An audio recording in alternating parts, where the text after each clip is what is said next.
The tank destroyer is on fire. Flames are crawling toward the ammunition compartment. Any second, the whole vehicle could explode. But Second Lieutenant Audie Murphy climbs onto the turret anyway, grabs the .50 caliber machine gun, and starts firing at the German infantry advancing toward him from three sides. He is 19 years old. He is alone, and he is about to hold this position for an hour. It is January 26, 1945, the frozen woods near Holtzwihr, France.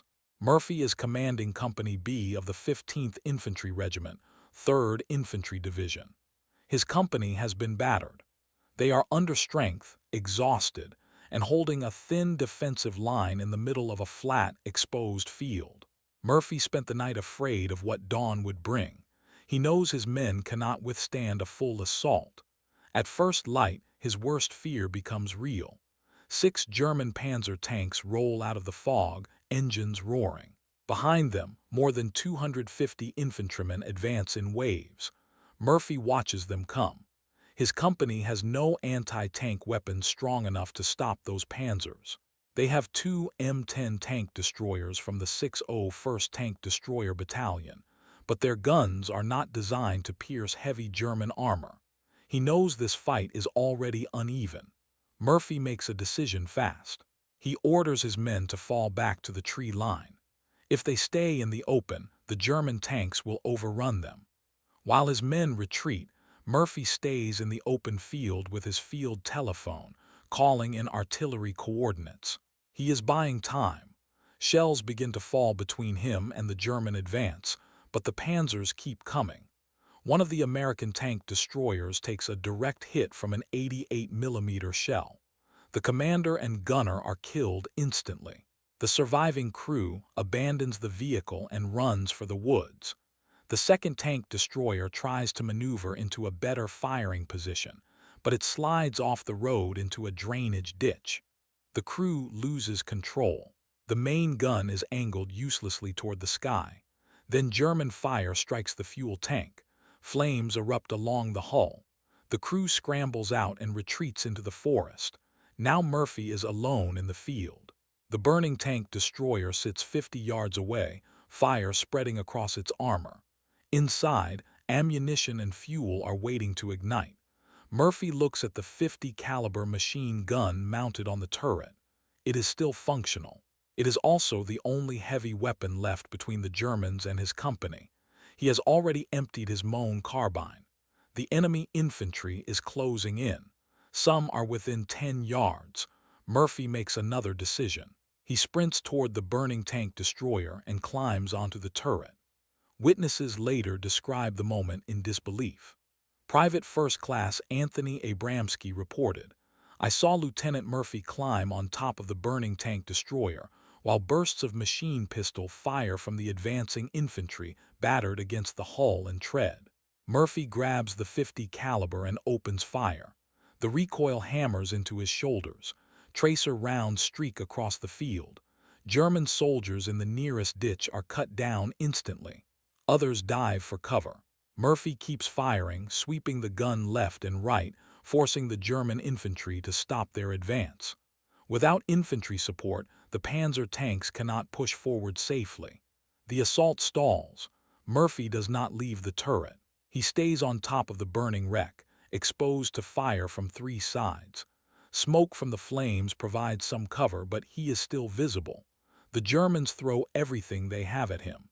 Machine gun bursts hammer the tank destroyer. Rifle rounds ricochet off the metal. Shells explode nearby, shaking the vehicle and showering him with dirt and shrapnel. At one point, an explosion nearly throws him off the turret.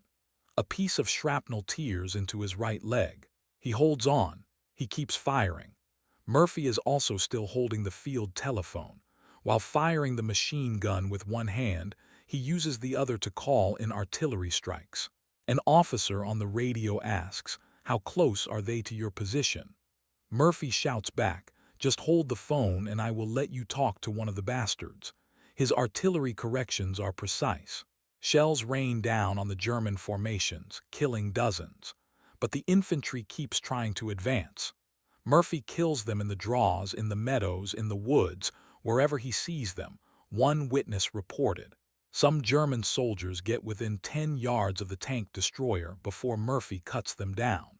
The flames beneath him grow hotter. The fire is spreading toward the ammunition storage. Murphy later wrote in his autobiography that his numbed brain was intent only on destroying. He was conscious only that the smoke in the turret afforded a good screen, and that for the first time in 3 days, his feet were warm. For an hour he holds the position alone. The German attack cannot break through. Finally, the .50 caliber runs dry. Murphy has fired every round. Let us know in the comments where you are watching this from. Are you in the United States, Germany, the United Kingdom, or somewhere else? We would love to know who is keeping these stories alive. Murphy climbs down from the turret and limps back toward the tree line, blood soaking through his pant leg.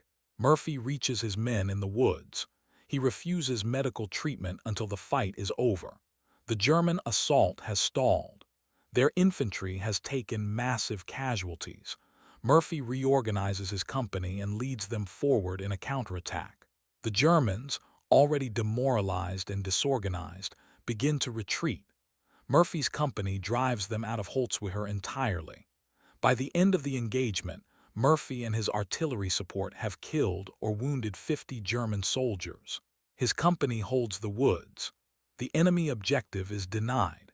If you are enjoying this story and want more untold accounts from World War II prisoners of war, make sure to subscribe to the channel. We are bringing you stories that most history books never covered. Murphy finally allows medics to treat his leg wound. He insists on staying with his men even as they bandage him. He does not leave the field until the position is secured. The numbers from that day in Holtzwihr tell the story of an impossible stand. 1 man, 1 machine gun, 6 German tanks and 250 infantrymen stopped cold. 50 enemy soldiers killed or wounded by Murphy alone. 1 hour on top of a burning vehicle that could have exploded at any second. Murphy was 19 years old and weighed 130 pounds. He stood 5 feet 5 inches tall. Against an entire German company, he did not give an inch of ground. The 3rd Infantry Division had been fighting since North Africa. By January 1945, they had been in combat for over 2 years. Murphy himself had already been wounded twice before Holtzwihr. He had earned the Distinguished Service Cross, 2 Silver Stars and the Bronze Star. But what he did on that burning tank destroyer would define the rest of his life. It was the single most conspicuous act of valor by an American soldier in World War II.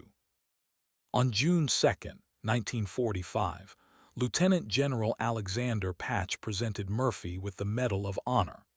The citation reads in part, "For an hour the Germans tried every available weapon to eliminate Lieutenant Murphy, but he continued to hold his position. His directing of artillery fire wiped out many of the enemy. He killed or wounded about 50. Lieutenant Murphy's indomitable courage and his refusal to give an inch of ground saved his company from possible encirclement and destruction, and enabled it to hold the woods, which had been the enemy's objective." Murphy became the most decorated American combat soldier of World War II. By the end of the war, he had earned 33 awards and medals, including every combat decoration the United States Army could give. He had been wounded 3 times. He had killed 240 German soldiers. He had served in 9 major campaigns across North Africa, Sicily, Italy, France, and Germany. He was 20 years old when the war ended. After the war, Murphy struggled.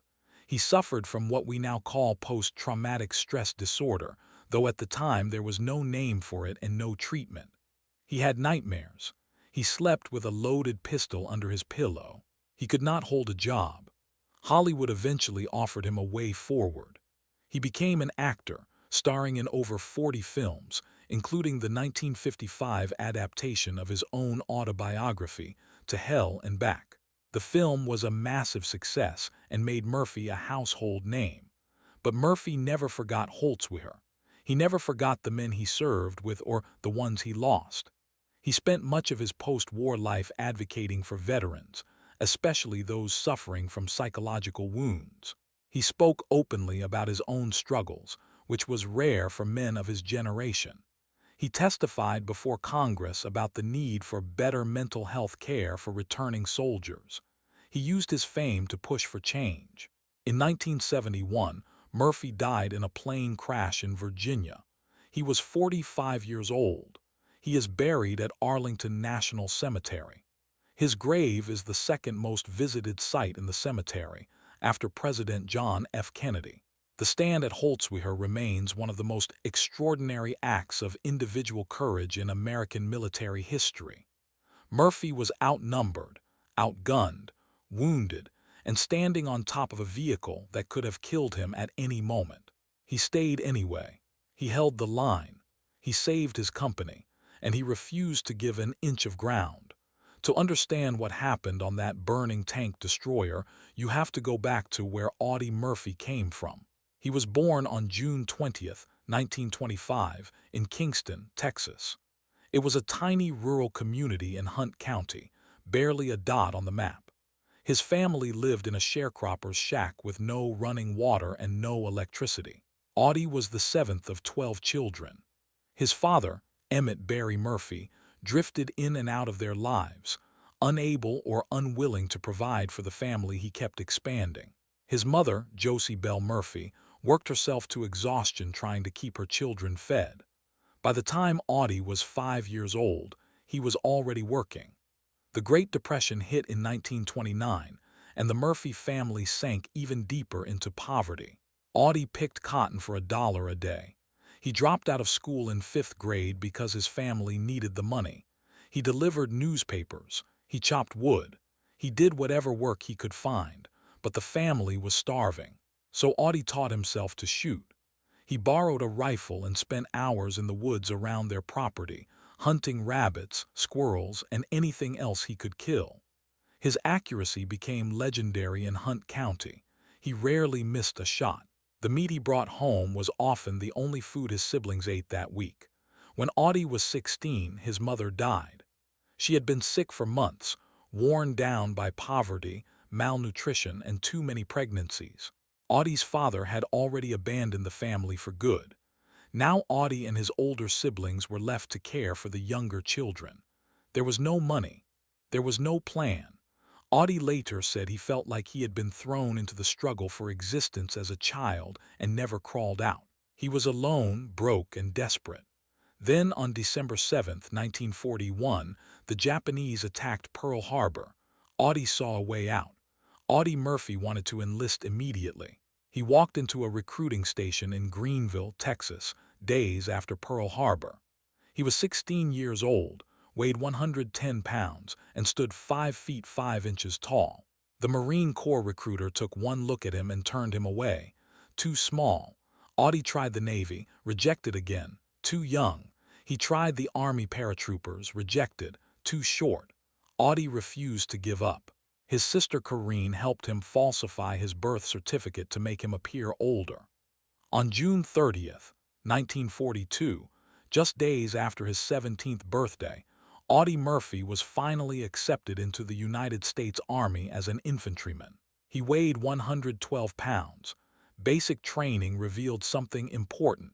Audie was a natural marksman. The same skills he used to hunt rabbits in Texas made him lethal on the rifle range. His instructors noticed. They also noticed he was quiet, disciplined, and fearless. After training, Audie was assigned to Company B, 15th Infantry Regiment, 3rd Infantry Division. The 3rd Infantry Division was already legendary. They were about to become more so. In February 1943, Murphy shipped out to North Africa.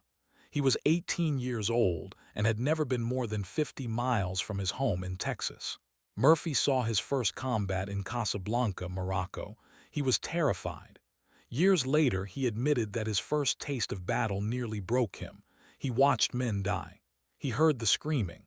He smelled the blood and the smoke. But he did not run. He did not freeze. He fought. And he discovered something strange. He was good at it. Really good. In Sicily, Murphy killed his first German soldier. He later wrote that it bothered him for weeks. But the killing became easier. It had to. The 3rd Infantry Division was fighting its way through some of the bloodiest campaigns in the European theater. Italy was hell. Murphy and his company fought at Salerno, Anzio, and the Rapido River. The casualties were staggering. Men Murphy trained with were blown apart by artillery. His friends died in his arms. He watched his best friend get cut in half by German machine gun fire. Murphy stopped making friends after that. He stopped writing letters home. He stopped sleeping well. But he kept fighting. And he kept killing. By the time the 3rd Infantry Division left Italy, Murphy had earned the Distinguished Service Cross, 2 Silver Stars, and the Bronze Star. He was promoted to sergeant. He was 19 years old. In August 1944, Murphy and the 3rd Infantry Division participated in Operation Dragoon, the invasion of southern France. They came ashore near Saint-Tropez and fought their way inland. The Germans were retreating, but they were making the Allies pay for every mile.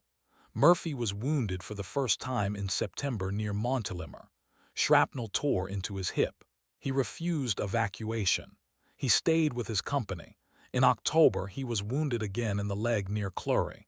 Again, he refused to leave. He wrapped the wound himself and kept fighting. By January 1945, Murphy had been promoted to 2nd lieutenant. It was a battlefield commission, rare and earned in blood. Most of the officers in his company were dead. Murphy had more combat experience than anyone else. His men trusted him.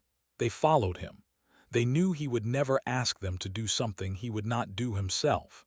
On January 26, 1945, near Holtzwihr, France, Murphy proved exactly how far he was willing to go. You already know that story. What you might not know is what it cost him. After Holtzwihr, Murphy was pulled from the front lines. His superiors knew he had been in combat too long. He had spent over 400 days on the front lines. He had been wounded 3 times.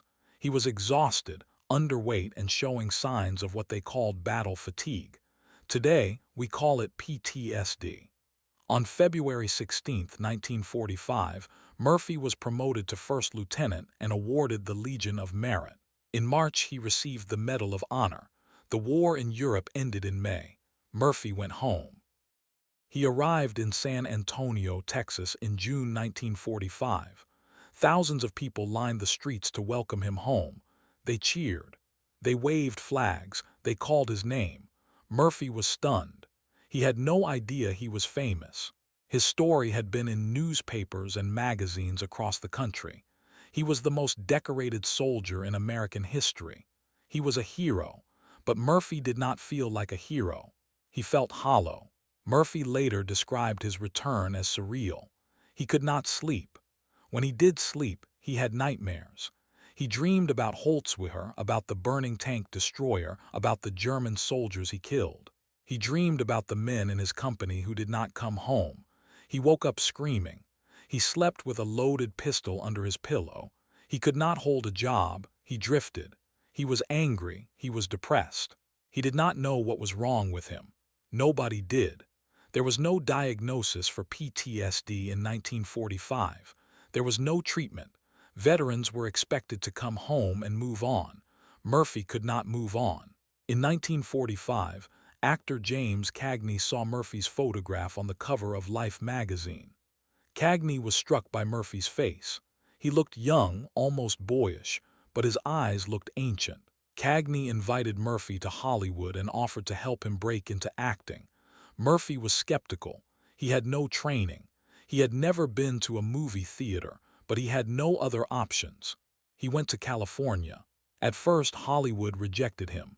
Casting directors said he was too small, too quiet, too damaged. But Murphy was stubborn. He took acting classes. He worked as an extra. He survived on handouts from Cagney and other sympathetic actors. In 1949, Murphy got his first significant role in the film Bad Boy. It was not a great movie, but it proved Murphy could act. More roles followed. He starred in westerns, war films, and dramas. In 1955, Universal Pictures offered Murphy a chance to star in the film adaptation of his own autobiography, To Hell and Back. Murphy was reluctant. He did not want to relive the war, but he agreed.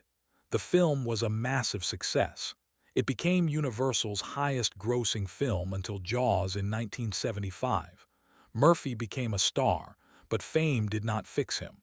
Murphy struggled throughout his Hollywood career. He had episodes of rage. His first wife, Dixie Wanda Hendricks, later claimed he once held her at gunpoint during a nightmare. He had trouble connecting with people. He gambled compulsively and lost huge amounts of money. He took sleeping pills to fight the nightmares and became addicted to them. In the mid-1960s, Murphy locked himself in a hotel room for a week to break his addiction to the sedative Placidil. He succeeded, but the nightmares never stopped. Murphy could have hidden his struggles. Most veterans did, but Murphy chose to speak out. In the late 1960s, as American soldiers returned from Vietnam, Murphy began talking publicly about his own battle with PTSD. He used terms like battle fatigue and shell shock because those were the only words people understood at the time. He testified before Congress. He called on the government to provide better mental health care for veterans. He said the invisible wounds of war were just as real as the physical ones. He used his fame to advocate for men who had no voice. Murphy also worked with veterans groups and wrote articles about the emotional cost of combat. He was one of the first public figures to openly discuss psychological trauma from war. At the time, admitting to mental health struggles was seen as weakness, especially for a Medal of Honor recipient. Murphy did it anyway. He believed veterans deserved better. He believed the government owed them more than parades and speeches. He fought for them the same way he fought at Holtzwihr, alone and against overwhelming odds. By the early 1970s, Murphy's life had stabilized. He was still acting occasionally. He had remarried and had 2 sons.